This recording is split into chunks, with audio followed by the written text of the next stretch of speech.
Alors, Mercedes investit 1 milliard. Et oui, vous avez bien lu, hein. 1 milliard dans les utilitaires camionnettes électriques. Alors, a priori, il n'y aura pas de partenariat avec Rivian comme c'était prévu.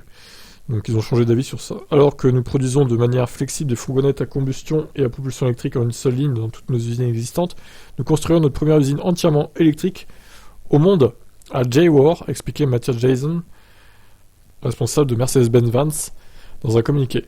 Cette usine polonaise représente un investissement d'1 milliard d'euros sur les prochaines années. A-t-il ajouté, conférence de presse à Varsovie. Cette somme sera affectée à la construction d'une nouvelle architecture de fourgons 100% électriques. Mercedes-Benz, né de la scission de Daimler en Mercedes-Benz d'un côté et de Daimler Truck de l'autre, produit des camionnettes électriques depuis 2010 et en propose actuellement 4 modèles. Parallèlement, le constructeur allemand a également annoncé qu'il renonçait à coopérer avec Rivian, malgré que c'était annoncé en septembre. Ce projet a été mis de côté par Rivian en raison de la redéfinition des priorités de jeunes entreprises dont la production a démarré il y a un an seulement.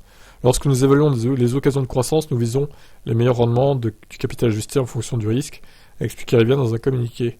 À l'heure actuelle, nous pensons que nous concentrer sur nos activités grand public ainsi que nos activités commerciales existantes représentent l'opportunité à court terme la plus attrayante pour maximiser la valeur de Rivian. L'entreprise a été affectée par de nombreux problèmes d'approvisionnement et de composants et a enregistré des pertes qui ont plombé ses résultats ces derniers mois. Ouais, c'est peut-être pas plus mal que Mercedes s'associe pas à Rivian parce qu'ils ont l'air un peu fébriles eux aussi quand même. Pour l'instant, c'est pas hyper solide, j'ai l'impression. Et pareil que Lucid Motors, d'ailleurs, je les mets à peu près au même niveau. Ça me semble un peu fragile tout ça. Bon après, ils vont peut-être y arriver, hein, je dis pas le contraire, mais bon. Ça reste moins fragile que Sono Motors, ou que Faraday Future, disons les termes. Voilà pour Mercedes. Gros investissement donc, c'est bien.